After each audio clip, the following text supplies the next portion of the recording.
안녕하세요. 서울 근교에 살고 있는 이혼한 지 얼마 되지 않은 30대 여자예요. 이혼 사유는 남편이 제가 싫어졌다는 것이었는데요.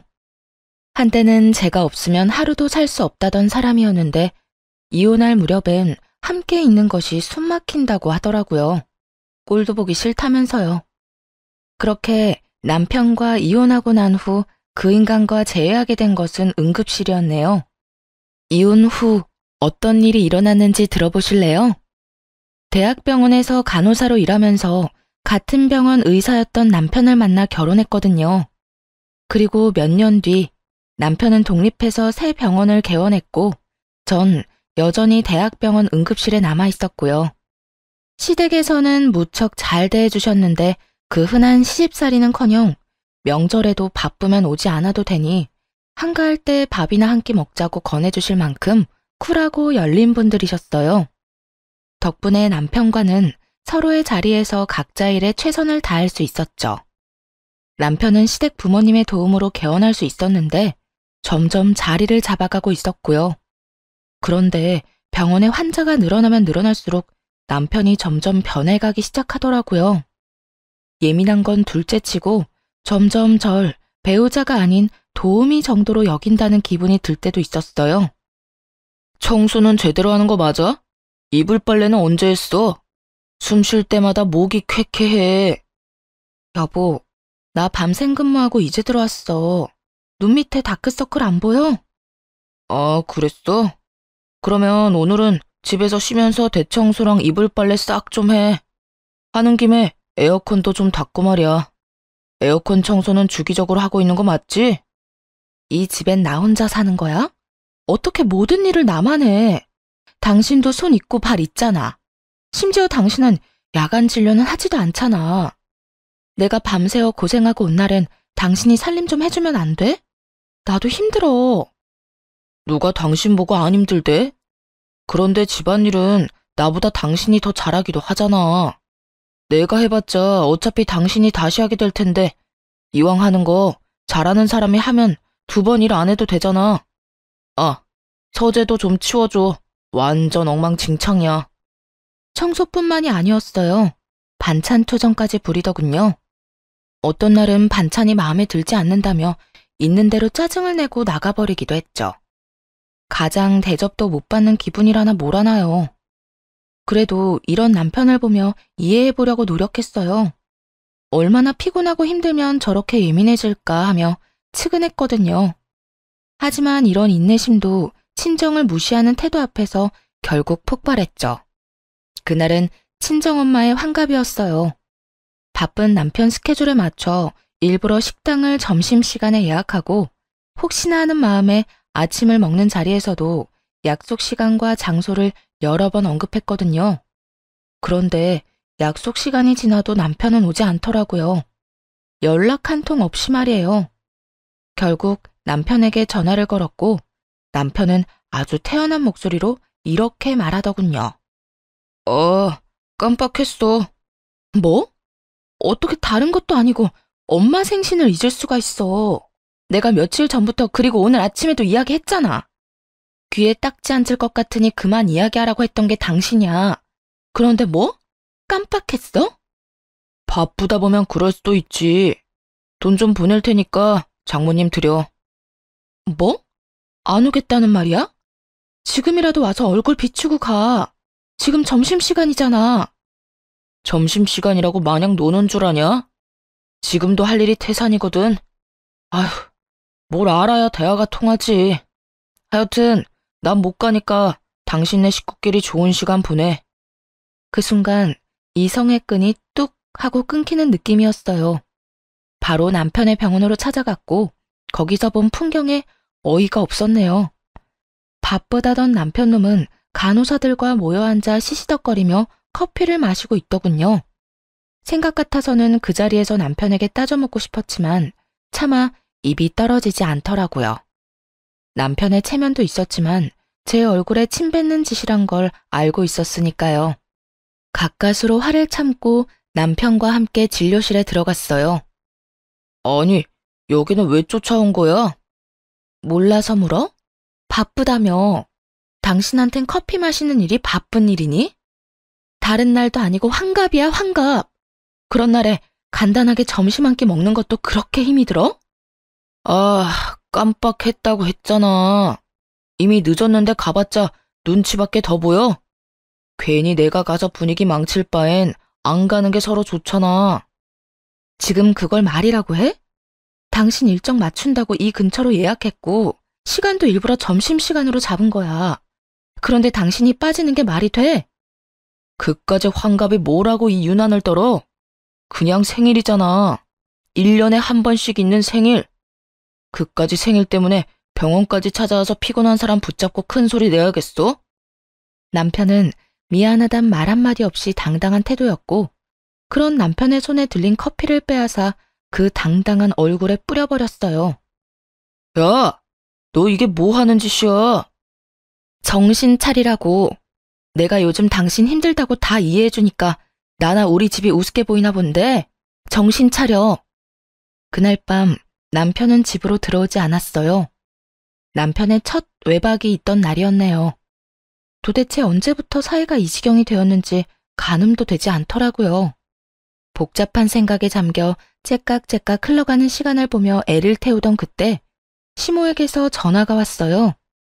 아가, 어제 사돈은 잘 만나고 왔니? 좋은 시간 보냈어? 다정한 시모의 목소리를 듣는데 참았던 눈물이 터져 나왔네요. 아무런 대답도 하지 못하고 대성통곡을 하는데 시모는 아무 말도 하지 않고 가만히 기다려주시더군요. 그렇게 한참을 울고 나니 진정이 되었고 그제야 무슨 일이냐고 물어보시더라고요. 어머님, 그게 어제 그의 생신 자리에 오지도 않았어요. 바쁘다고요.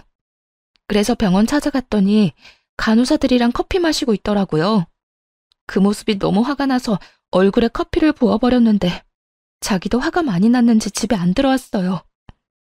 뭐? 그러면 외박을 했단 말이야? 네. 병원 일로 점점 예민해지기 시작하더니 이젠 뭘 어떻게 해야 할지 모르겠어요. 이 녀석이 우리가 알아서 할 테니 넌 가만히 있거라. 그날 저녁 시댁에선 저와 남편을 불렀고 시댁에 도착했을 즈음엔 이미 한바탕 난리가 났더라고요. 벼락같이 호통을 치는 시부와 그런 시부 앞에 무릎 꿇고 앉아있는 남편. 남편은 아무 말도 못하고 고개만 숙이고 있더군요. 이 녀석아, 내가 너 이딴 식으로 집사람 마음고생시키라고 병원 열어준 줄 알아? 대학병원 있을 때보다 사는 게 편해졌으면 가정에 더 잘할 생각을 해야지. 그걸로 네 마누라한테 생색이나 내고 바쁘다는 핑계로 사돈 어른 생신도 나몰라라 해? 생색이 아니라 정말 피곤해서 좀 예민해진 거예요. 생신은 정말 깜빡했어요, 아버지. 그런 정신머리 가지고 병원은 어떻게 이끌어가는 게야? 이딴 식으로 굴 거면 지금이라도 간판 내리거라.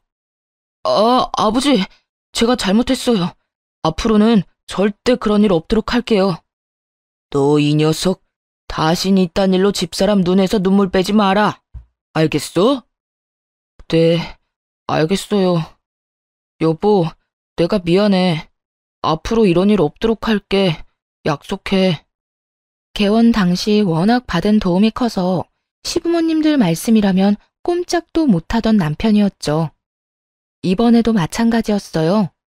진심이라고는 느껴지지 않았지만 용서를 구하기는 하더라고요. 그리고 한동안은 잘하는 척도 했고요.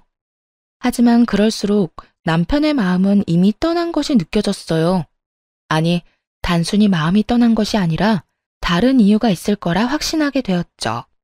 그렇지 않고서야 둘 사이에 큰 다툼이 있었던 것도 아니었고 기분이 상한 일도 없었는데 사람이 저렇게까지 변한 것은 말이 안 되니까요. 혼자 고민을 하다가 남편 병원에서 일하고 있는 동기에게 물어보기로 했네요. 꽤 긴 시간을 남편과 함께 보내는 친구이니 이유를 알지 않을까 해서였죠. 지연아, 혹시 우리 남편 요즘 무슨 일 있어? 원장님? 아니, 왜? 무슨 일 있으시대? 아니, 요즘 좀 이상해서 혹시 너는 알까 해서 연락해봤어. 요즘? 이상한 건 없었는데. 조금 예민하시긴 했지. 뭐 그거야 그럴 수도 있는 일이니까. 그거 말곤 다른 이상한 점은 없었는데. 아, 혹시 우리 남편 여자 있는 건 아니겠지? 100번은 넘게 고민하고 물은 말이었는데 이 말을 들은 친구는 듣자마자 깔깔거리고 웃더라고요. 자신이 아는 한 그럴 리가 없다고 말이죠. 뭐? 넌 말이 되는 소리를 해. 네 남편을 어떻게 나보다 더 모르니? 네 남편 매일 병원에서 살다시피 하고 진료 끝나면 바로 집에 가는데. 친구들도 점심시간에 잠시 병원에 와서 보고 가는 게 전부고 따로 약속 잡는 일도 없으신 것 같고 말이야. 너도 요즘 많이 피곤한가 보다 그런 생각까지 하는 거 보면. 그러지 말고 쉬는 날에 잠이나 좀 푹 자. 서로 예민하다 보면 자주 부딪히고 또 그러다 보면 별 생각이 다 드는 법이야. 그래 알겠어. 우리 남편한텐 내가 이런 이야기 한 거 비밀로 해줘? 당연하지. 얼른 좀 쉬어. 믿었던 친구였어요. 동기들 가운데서도 친했고 무엇보다 유부녀이기에 이런 마음을 더 잘 이해하고 상황을 객관적으로 볼 거라 생각했죠. 그런 친구의 조언을 듣고 나서도 이상한 기분은 사라지지 않았지만요. 그래서 결국 남편의 뒷조사를 시작했네요. 다들 뒷조사만 했다 하면 무슨 판도라 상자 열리듯 남편이 숨기고 있던 모든 것이 밝혀지곤 하던데 아니었어요. 허무할 정도로 아무것도 없더라고요. 친구의 말처럼 병원과 집을 오가는 단순한 생활의 반복이었거든요. 가끔 친구를 만나기도 했지만 다 남자들일 뿐만 아니라 그것마저도 차를 마시거나 편의점에서 캔 음료나 마시곤 헤어지는 게 전부더라고요. 술은 입에도 대지 않았고요. 병원에서 회식을 해도 1차에서 끝내곤 혼자 병원에 들러 나머지 일을 보곤 집으로 돌아오곤 했더군요. 딱히 뭐가 나오지 않아 다행스럽긴 했지만 정작 아무것도 나오지 않으니 환장할 노릇이었어요. 남편은 여전히 이상하게 변해만 갔으니까요. 그렇게 감정이 요동을 지던 어느 날, 남편 입에서 결국 이혼이란 말이 나오고야 말더군요. 그날은 웬일로 남편이 함께 외출을 하자고 하더군요. 밖에서 맛있는 것도 먹고 산책도 좀 하자고요. 그간 좀 소원하긴 했어도 다시 잘 지내볼 생각은 있구나 하는 마음에 한껏 꾸며입고 외출길에 나섰죠. 들떠서 밝은 목소리인 저와는 달리 남편은 건성건성 대답만 하더라고요. 여보, 여기 진짜 오랜만이다. 여기 기억나? 여기서 우리 첫 데이트 했었잖아. 기억해. 그때 우리 둘 다 밤새고 씻지도 못하고 와서는 어떻게든 데이트 좀 해보겠다고 샷 왕창 추가해서 먹고 버텼는데 부부가 돼서 오니 감회가 새롭다. 그렇지? 그렇긴 하네. 기계를 가져와도 이것보단 다채로운 대화가 될 것이라는 생각이 들면서 화가 치밀어 오르더라고요. 이따위로 굴 거면 다른 곳도 아닌 우리의 추억이 있는 곳으로 오지나 말지. 이게 무슨 사람 하나 바보 만드는 짓인가 했죠. 기분이 상해 바로 자리에서 일어나 집으로 돌아와 버렸고 남편 역시 저를 뒤쫓아 집으로 돌아왔고요. 당신 진짜 나한테 왜 그래? 내가 뭘? 내가 뭘? 할 말 있으면 똑바로 말해. 하루 종일 사람 데리고 다니면서 정신은 다른 곳에 있었잖아. 꼭 똥마려운 강아지처럼. 내 눈치는 이리저리 살피면서 그러면서도 또 멍하니 딴 생각만 하고. 난 오늘 당신이 앞으로 잘 살아보자는 마음으로 산책하자고 한 줄 알았어. 오늘 간 곳이 죄다 우리한테 좋은 추억만 가득했던 곳이니까. 그런데 당신은 시큰둥해선 대답만 겨우 하고 나만 들떠있고 그게 뭐야 도대체? 그럴 거면 왜 굳이 나가자고 한 거야? 입으로 뱉고 나니 정말 하루 종일 무얼했나 싶더라고요.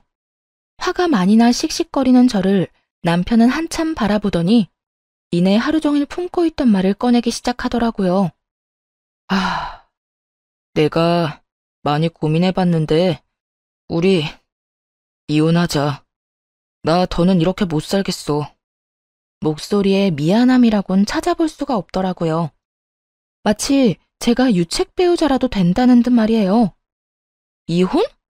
지금 이혼이라고 한 것 같은데 내가 제대로 들은 거 맞아? 이혼하자고. 나 이제 당신이랑 사는 거 너무 힘들어. 그러니까 오늘 하루 종일 한 짓이 사실은 데이트가 아니라 당신 마음 정리할 시간이 필요했던 거네? 말하자면 마지막 점검 같은 거였어. 맞아? 꼭 그런 건 아닌데 당신하고 돌아다니면서 마음이 더 확고해지긴 했어. 내가 뭘 어떻게 했다고 그렇게 힘들어? 내가 당신을 힘들게 해? 그냥 당신이랑 같이 사는 것 자체가 힘들어. 당신이 뭘 잘못한 게 아니라 그냥 내가 이제 당신을 안 사랑해. 마음이 다 찢어지게 상처가 되는 말을 참 무덤덤하게도 하더군요. 마치 책을 읽듯 아무런 감정도 없이요. 그래도 함께한 세월이 얼만데 남은 정도 없다는 듯 말이에요. 이젠 사랑하지 않으니 이혼하자는 말을 듣는데 스스로가 너무나도 초라하고 또 비참하더라고요. 그리고 문득 나는 이 사람을 사랑하나? 하는 생각을 해봤어요. 그런데 저 역시 이 사람을 사랑하고 있진 않더라고요. 그냥 내가 한 선택이니 그냥 저냥 되는 대로 맞춰가며 어떻게든 살고 있었던 거죠. 우리 부모님 생각해서 그냥 참고 살아보려고도 했는데 이렇게 아무 감정 없이 살아서 뭐하나 하는 생각이 들더라. 이혼만 해주면 재산도 섭섭하지 않게 줄게. 그러니까 조용히 이혼만 해줘. 나 당신이랑 소송 같은 거 할 힘도 없고 마지막을 그렇게 지저분하게 끝내고 싶지도 않아. 알겠어. 그래, 하자. 이혼. 구질구질하게 눈물이라도 흘리며 매달릴 거라 예상했었는지 남편은 그제야 놀란 눈을 하고는 똑바로 쳐다보더라고요. 왜? 내가 울면서 매달리기라도 할 줄 알았어? 아니, 그건 아닌데 좀 더 이유를 물을 거라고는 생각했어. 나 싫다는데 물어서 뭐해. 들어봤자 상처만 깊어질 텐데 뭐. 당신 말 듣고 생각해보니까 나도 당신 사랑하는 건 아니더라. 그냥 저냥 어떻게 해서든 잘 살아보려고 맞춰가고 있었던 거지. 당신 말대로 그렇게 살아서 뭐 하겠어. 지금이 조선시대도 아니고 아니다 싶으면 애 없을 때 헤어져야지. 그렇긴 하지. 당신 괜찮아? 아니, 안 괜찮아. 사실 나 진짜 비참해. 하지만 어쩌겠어. 이혼하자는 말을 주워 담을 수도 없는 노릇이고. 어쨌든 말 나온 김에 하루빨리 이혼하자. 한 공간에 있는 것도 싫다는 남편과의 이혼은 생각보다 더 빠르고 간단하게 끝이 났어요. 결혼할 때는 상견례니 혼수니 함께 살 집이니 고민하고 하나씩 해결하기 바빴는데 그런 결혼보다 이혼이 더 빨리 끝나더라고요. 남편은 약속한 대로 재산을 나눠주었고 시부모님께 이혼 사실을 전해드렸어요. 마지막으로 물으마. 너 지금 이혼하면 너에게 해주던 모든 것들 다 끊을 것이야. 네가 이때껏 벌어들인 것 빼곤 다 뺏기는 신세가 될 텐데 그래도 이혼할 거야? 네, 아버지. 이미 되돌리기엔 늦었어요. 제 마음도 마음이지만 이 사람도 저한테 이제 마음 없어요. 한 공간에 있는 게 숨이 턱턱 막히기 싫은데 어떻게 같이 살겠어요. 남편의 말을 들은 시부는 저의 생각을 조심스럽게 물으시더군요. 아가, 네 생각도 같다 이거니? 네. 제가 싫다는 이 사람 말 듣고 생각해보니 별반 다르지 않은 마음이더라고요. 당시엔 싫은 마음까진 아니었지만 그렇다고 해서 좋은 마음도 아니었어요. 무엇보다 제가 그렇게도 싫다는 사람하고 저도 살고 싶지 않아요, 아버님. 일이 이렇게 돼서 죄송해요. 네가 죄송할 일이냐? 우리가 자식을 잘못 키워 네가 마음고생 많이 했겠구나. 우리가 미안하다, 아가. 아니에요. 두 분은 최선을 다해 잘해주셨는걸요. 이 말을 들은 시부와 시모는 더 화가 났는지 남편을 보며 무서운 얼굴이었죠. 아마 이게 진작 마음이 떠난 남편이 이때껏 제 곁에서 버텼던 이유였겠죠. 너는 각오하고 있겠지? 우선 카드부터 내놓거라. 집도 처분해서 줄 건 주고 남는 건 가지고 오고 병원은 들인 돈이 있으니 다 갚을 때까진 월세로 있으면서 투자금부터 갚거라. 너하고 세아가한테 주려고 했던 건물은 없던 일로 하마. 늘 말씀하신 대로 남편에게 해주던 모든 지원을 끊어버리시더군요. 상속 명목으로 주시려 했던 건물도 없던 일이 되었죠. 아버지, 다른 건 몰라도 건물은 이 사람과 결혼하기 전부터 주신다고 하셨던 거잖아요. 결혼 이혼이랑은 아무 상관도 없는 건데 그것까지 없던 일로 하다뇨. 네 이놈, 네 놈이 뭐 하나라도 받고 싶었으면 이토록 당당한 태도가 아니었어야지. 네 놈이 오늘 여기 와서 적어도 미안한 기색이라도 내비쳤다면 내 당장은 아니더라도 훗날 언젠가 건물은 주려고 했다. 그런데 지금 미안한 척만 하지 진심 어린 반성이란 없지 않느냐? 겉으로 나타나는 게 그 정도인데 네 속은 오죽하겠어. 모르긴 몰라도 잔치가 열려도 10대 번은 더 열렸겠지. 아니에요. 저도 마음이 편치만은 않다고요. 편하진 않아도 미안하지도 않다는 뜻으로 들리는구나. 아니요. 저도 죄송하고 미안해요. 진심이에요. 에휴, 더는 듣고 싶지도 않다. 내가 병원을 남겨둔다고 해서 괜한 기대는 하지 말거라. 말한 대로 투자금이 적지 않기에 그 돈은 회수하려고 남겨두는 것이니. 그러니 허튼 짓 하지 말고 빚이나 잘 갚아. 시부는 투자금 회수 목적으로 월세를 내는 대신 병원은 유지할 수 있도록 해주시더라고요. 이미 마음 떠난 사람과 이혼하면서 재산이라도 넉넉히 받아왔으니 그만하면 괜찮은 이혼이다 싶었죠. 거기에다 남편이 가진 것까지 다 신기루가 되어 사라졌으니 복수도 이만하면 되었다고 생각하기도 했습니다. 비록 제대로 된 이유는 끝까지 알 수 없었지만 말이에요. 단순히 이제 사랑하지 않는다는 이유로 이혼하겠다는 말을 그대로 믿은 것은 아니었기에 더 조사를 해봤지만 아무리 찾아봐도 이렇다 할 만한 것은 나오지 않았거든요. 하지만 하늘은 저와는 생각이 달랐나 봅니다. 운명의 장난인지 전 남편과 이혼하고 2달쯤 뒤 이혼의 진짜 이유를 알게 되었으니까요. 그리고 제대로 된 복수도 하게 되었고요. 그날도 응급실에서 근무를 하고 있었어요. 크고 작은 사고가 많은 응급실이라 늘 긴장된 상태로 대기하는 편인데 그날따라 유난히 심하게 두근거리더라고요.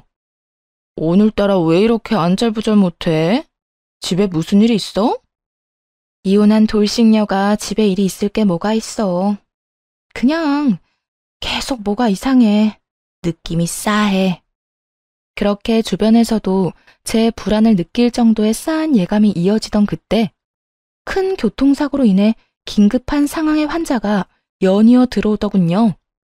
급하게 환자를 향해 달려갔고 환자의 얼굴을 확인하고는 그 자리에서 아무것도 못한 채 멍하니 서 있을 수밖에 없었습니다. 그 환자는 바로 남편과 제 동기 친구였거든요. 전 남편의 호의로 한 차에 타고 있었다기엔 새벽 3시에 가까운 시간. 누가 봐도 불륜임을 알 수 있는 상황이었어요. 심지어 임신 상태더군요. 아빠가 누구인지 쉽게 확인할 수도 없는 아이를 말이죠. 멍해서 억장이 무너지는 기분조차 들지 않더라고요. 아니, 오히려 그제야 왜 이혼까지 하게 되었는지 이해가 되며 속이 뻥 뚫리는 기분마저 들었어요. 배신감이요? 그딴 감정도 들지 않았어요. 그저 두 사람이 저를 속이고 어떻게 외도를 저질러 왔는지 그 과정이 머릿속에 쉽게 그려지더라고요. 흥신소에서도 두 사람의 외도 증거를 잡지 못한 이유는 병원에 있었죠. 병원에는 뒷문이 있었는데 간호사들도 알지 못하는 전 남편의 진료실 뒤편에 있는 작은 문이었어요. 상간녀는 그곳으로 몰래 오가며 남편과 불륜을 저질렀던 거죠. 우선 상간녀의 남편과 전 시부모님들을 병원으로 불렀어요. 상간녀의 남편 역시 알고 지내던 의사였던지라 연락처가 다 있기도 했고 두 사람의 외도에 대해 다른 증거 없이도 설명할 수 있는 장소이자 상황이라 판단했기 때문이었어요. 더불어 상황이 상황인지라 전 남편에겐 보호자가 필요한 순간이기도 했고요. 제일 처음 병원에 도착한 것은 전 시부모님들이었어요. 어찌나 놀라셨는지 신발도 제대로 신지 못하고 오셨더군요. 아가야, 이게 무슨 일이니? 우리 아들이 사고라니? 얼마나 큰 사고길래? 그게 상황이 좋지 않아요. 일단 제가 사인해서 수술은 들어갔는데 어떻게 될지. 저도 장담할 수가 없어요, 어머님. 어쩌니? 이 새벽에 왜 운전을 하고 돌아다닌 게야? 혼자였니? 아니면 누가 옆에 있었니?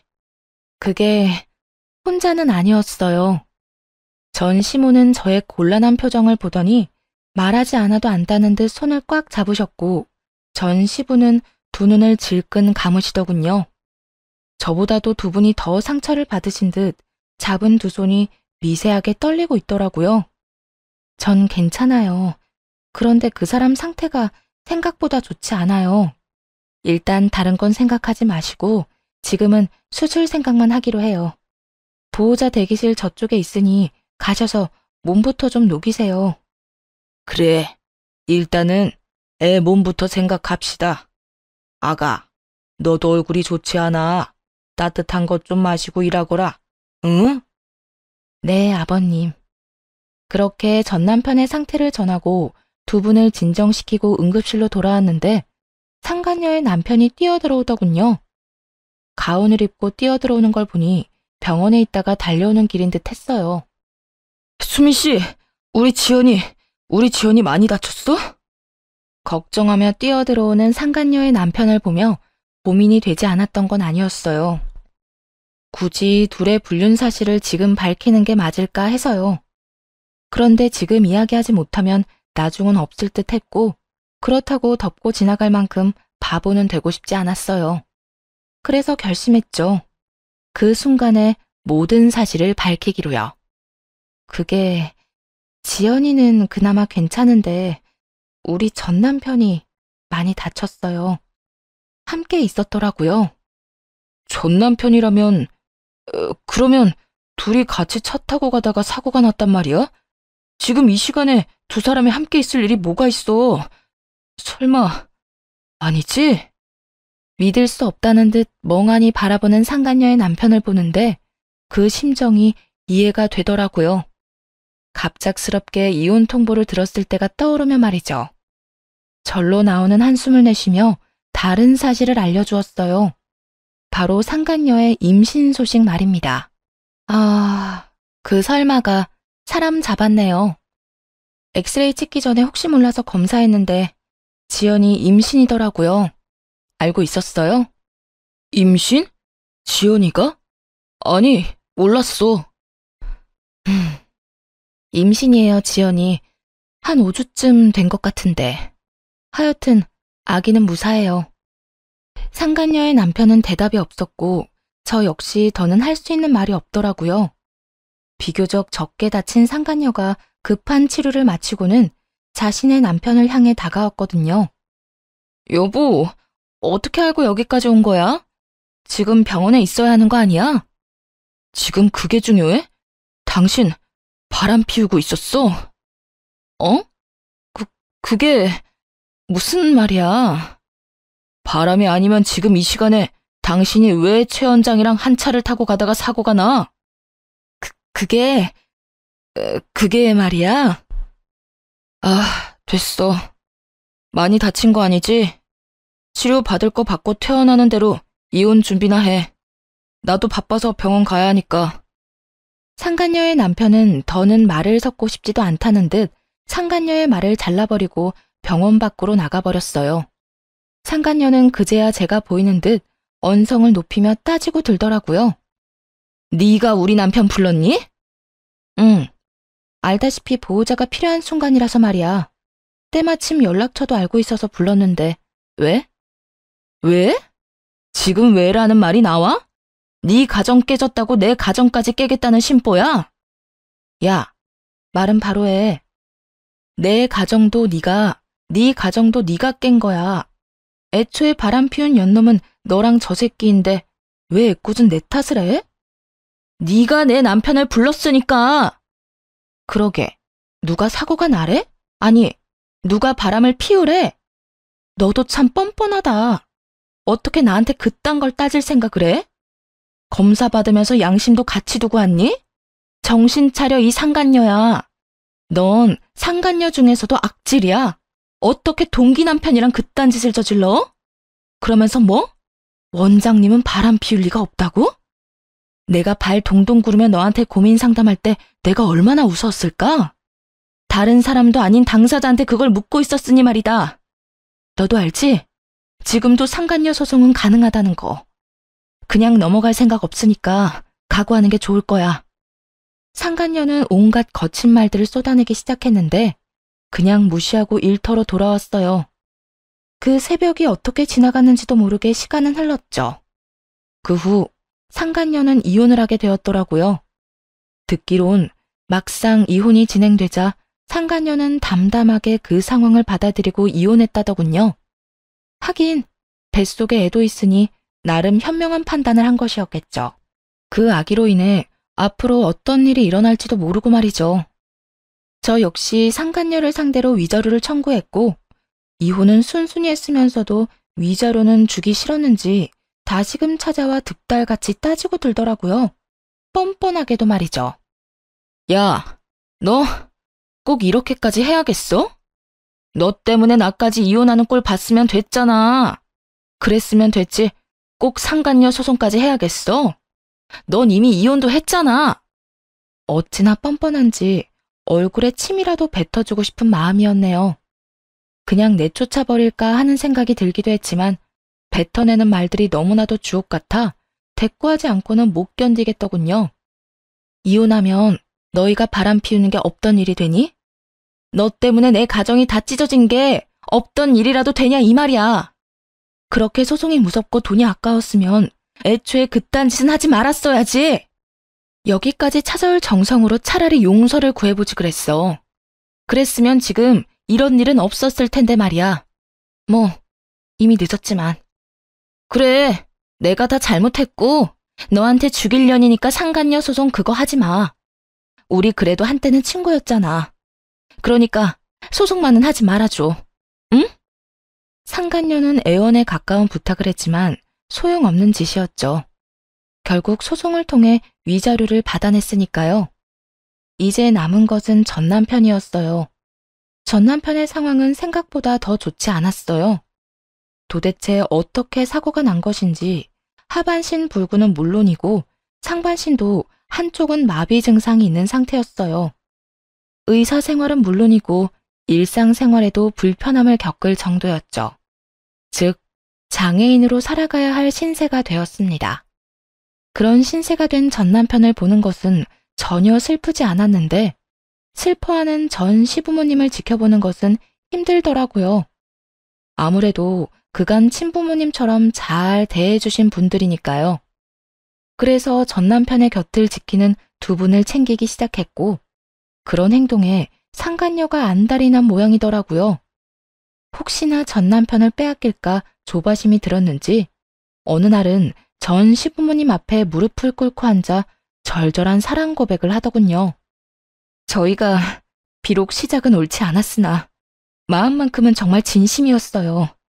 저 원장님 진심으로 사랑해요. 그래서 뭘 어쩌란 말이니? 너를 며느리로 받아달라 이 말이니? 네 눈엔 제 불구된 거 안 보이니? 그래도 상관없다 이거야? 네, 저는 상관없어요. 원장님 상황이 어떻든 전 원장님을 사랑해요, 어머님. 그러니까 저 좀 예쁘게 봐주세요. 제가 살면서 정말 잘할게요. 저 받아주신 거 절대 후회할 일 없도록 잘할 자신 있어요. 그래, 그러려무나. 전 시댁에서 허락을 하니 상간녀는 부잣집에 시집갈 생각에 기쁜 내색을 감추지 않더라고요. 하지만 그것도 잠시였어요. 전 시댁에선 병원도 빼앗고 그나마 지원해주던 병원비마저 끊어버렸으니까요. 불구가 된 아들을 버리기는커녕 데리고 살아준다는데도 불구하고 이토록 냉정하게 구신 이유가 다 있었어요. 저와 전 남편이 이혼한 이유가 상간녀 때문이라는 걸 다 아시기도 했고 무엇보다 전 남편 옆을 지키고자 하는 상간녀의 의도가 뻔히 보였기 때문이었죠. 여러 사람 눈에서 피눈물이 나게 하고 자기는 호의호식하며 살겠다는 그 추악한 의도가 말이죠. 위자료로 전 재산을 날리고 빚까지 진 것도 모자라 거지가 된 사람의 병시중까지 들게 될 상황이 되자 상간녀는 뱃속의 아이를 핑계로 돈을 요구하기 시작하더라고요. 아버님, 어머님, 아무리 제가 미우셔도 이건 아니죠. 최소한 먹고 살게는 해주셔야죠. 아니, 치료받을 돈은 주셔야죠. 그렇게 사랑하는 사이라고 하더니 이 이야기 못 들었나 보구나. 우린 우리 며느리랑 이혼한다고 하는 순간부터 모든 경제적인 도움은 주지 않기로 했었다. 그러니 네가 그렇게나 사랑한다던 우리 아들, 네가 알아서 잘 보살피며 살아보거라. 우린 네가 무슨 말을 하든지 간에 눈 하나 깜빡하지 않을 것이니. 그러면 이 아이는요? 알고 계시죠? 저 임신한 거. 그리고 이 아기 전 남편 아기도 아니라는 거요. 그러면 이 아기가 누구 아기겠어요? 이 아기 최 원장님 아기예요. 그러니까 아기 생각해서라도 조금만 도와주세요. 최 원장님 몸도 저렇게 되고 앞으로 원장님 인생의 자식은 이 아기뿐일 텐데 이러다 아기마저 잘못되면 어떻게 해요? 상간녀의 말에 두 분도 흠칫하시더라고요. 그럴 수밖에 없겠죠. 아무래도 아들은 불구가 되어 다신 이세를 보는 건 힘들 것 같은 상황인데 그런 상황에서 뱃속에 아들의 아기가 있다니까요. 멈칫하는 두 분을 보며 상간녀는 묘한 미소를 지어 보였고 그런 상간녀에게 저와 전 남편만 알고 있던 사실을 알려주기로 했습니다. 차마 부모님께도 말씀드리지 못한 사실을요.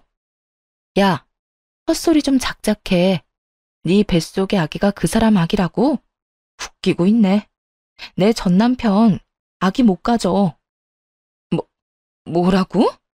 그게 무슨 말이야? 배웠다는 사람이 이것도 못 알아들어?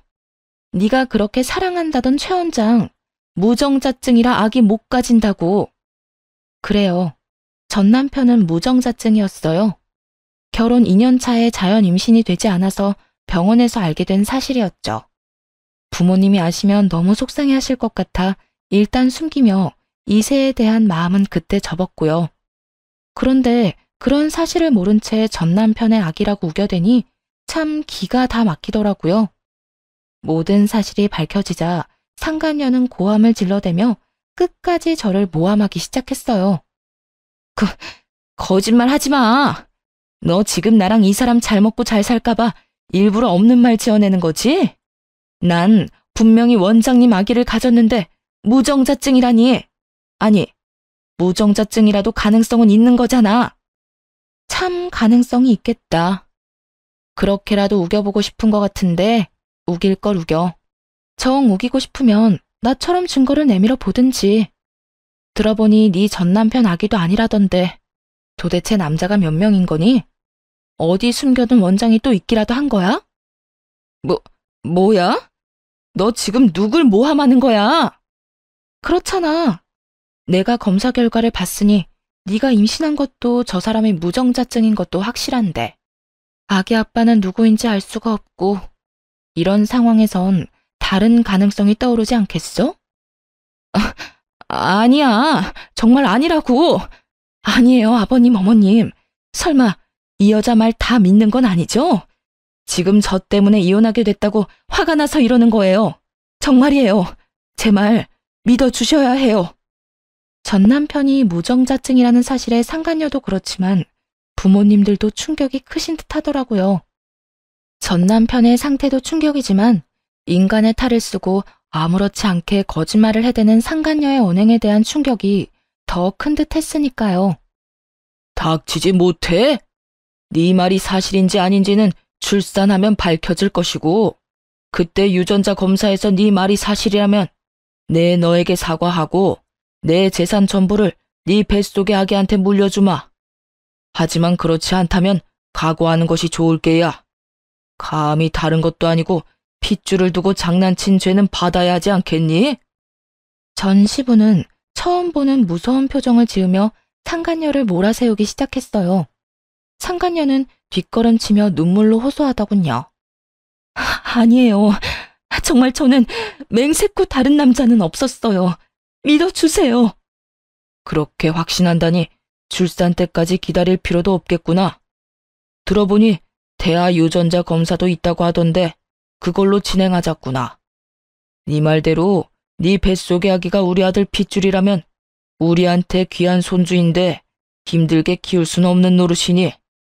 말을 끝낸 전 시부는 눈짓으로 상간녀를 붙잡아달라고 부탁해왔고 전 상간녀를 붙잡았어요. 붙잡힌 상간녀는 발악하며 고함을 질러대더라고요. 이거 놔! 이건 놓으라고! 너 태아 유전자 검사가 쉬운 줄 알아? 아직 합법으로 정해진 것도 아니라고! 이거 놔! 이거 놓으라고! 다 널 위해서 이러는 거야. 홀몸도 아닌데 합법이든 불법이든 빨리 검사해서 확실해지면 돈도 펑펑 쓰고 너도 아기도 좋은 거 아니야? 당당하다는 애가 왜 이래? 이거 놔! 혼비백산. 말 그대로 아수라장이었네요. 상간녀는 있는 힘껏 저를 뿌리치고 도망쳤는데 그런 상간녀의 모습을 설명하기에 딱 어울리는 말이더군요. 마치 넋이 나간 사람처럼 정신없이 도망치는데 그 꼴 참 보기 좋다 싶었네요. 그 후 상간녀의 소식이 들려온 건 정확히 1년 뒤였어요.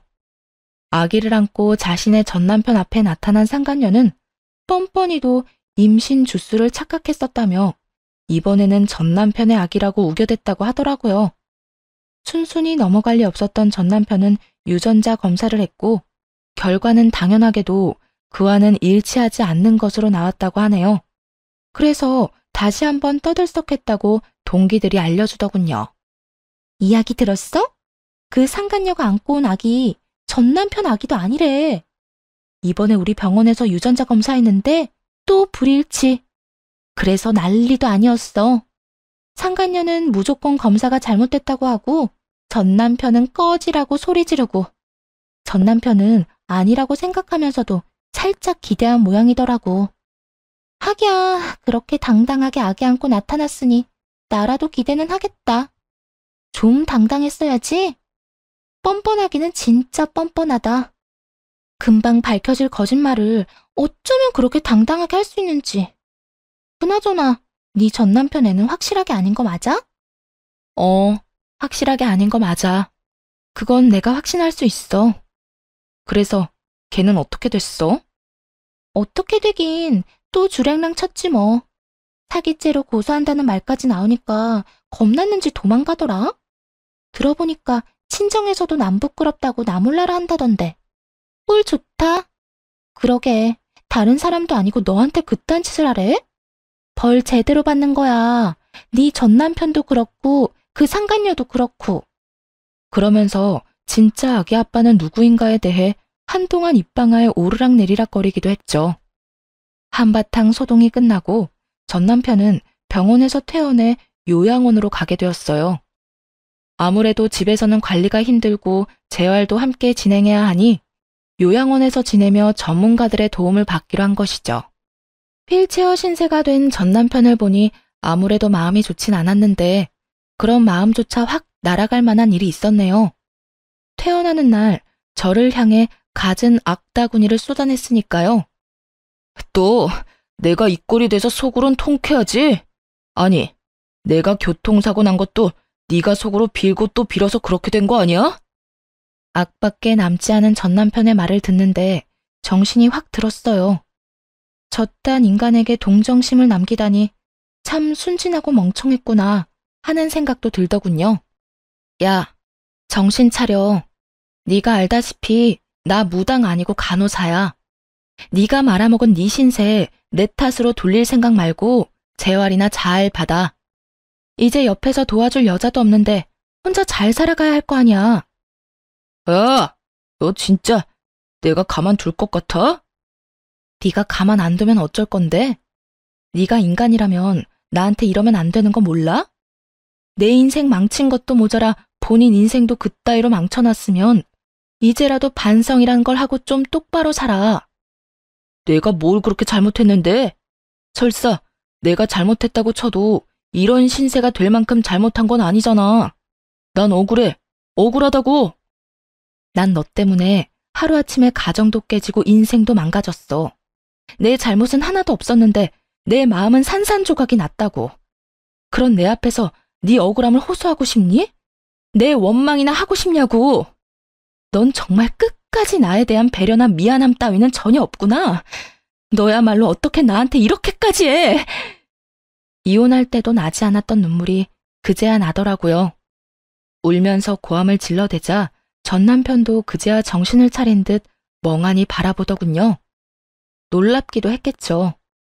울며 불며 매달릴 거라 생각했던 순간엔 눈물 한 방울 흘리지 않던 여자가 악다구니를 쓰고 달려들어야 할 순간에 눈물을 흘리니 당신은 부모님 보기 부끄럽지도 않아? 어떻게 마지막까지 이런 꼴을 보일 수가 있어? 나한테나 부모님한테나. 다리만 망가진 채로 살아. 마음까지 망가뜨리지 말고. 본인 말고 부모님 생각해서라도 정신 똑바로 차리고 살란 말이야. 전 남편은 그제야 뒤에 서 있는 부모님이 떠올랐는지 고개를 떨구더라고요. 그나마 부모님 생각하는 마음은 남아있어 다행이라고 생각했네요. 그 후 전 남편을 보는 일은 없었어요. 가끔 전 시부모님과는 만나 식사를 하거나 시간을 가지곤 하는데 그때도 전 남편의 이야기는 전혀 하지 않습니다. 그저 서로의 안부와 이런저런 사는 이야기를 나누며 시간을 보내고 돌아오곤 해요. 한 번은 전 시부모님께서 이런 이야기를 하시더라고요. 아가, 넌 재혼 생각은 없니? 네? 재혼이요? 아, 어머님, 무슨 그런 말씀을 하세요. 전 그런 생각 없어요. 그러지 말고 다시 잘 생각해봐. 너희 부모님도 내심 네가 다시 시작하길 원하실 거야. 우리도 그렇고 말이야. 우리 아들 잘못 때문에 그렇게 된 거지 네 잘못은 없었잖니. 세상 남자들이 다 우리 아들 같진 않아. 가정적이고 좋은 남자가 얼마나 많은데. 나이도 아직 젊은데 잘 생각해 보려무나. 너 시집 간다고 하면 혼수는 우리가 해주마. 네가 정말 딸 같아서 하는 말이야. 너무 걱정하시는 것 같아 대답은 잘 생각해 보겠다 했지만 재혼 생각은 전혀 없는 상태예요. 마음에도 정해진 양이 있다고 하는데 이미 전 남편에게 온 마음을 다 쏟은 것 같거든요. 사랑도 미움도 무관심도 말이에요. 언젠가 이 마음들이 다시 채워진다면 그때는 다시 좋은 사람을 만날 수도 있지 않을까요? 요즘 전 병원을 그만두고 휴식을 취하고 있는 중이에요. 너무 많은 일이 있기도 했고 간호사라는 직업에 대한 회의감이 들어서요. 갈림길에 서서 고민을 하는 단계라고나 할까요? 요즘엔 유아교육에 대해 공부를 하고 있긴 한데 이 어두운 터널을 벗어나 무엇을 하며 살아갈지 기대되는 요즘이네요. 이로써 저의 사연은 끝이 났네요. 긴 사연 함께 해주셔서 감사합니다.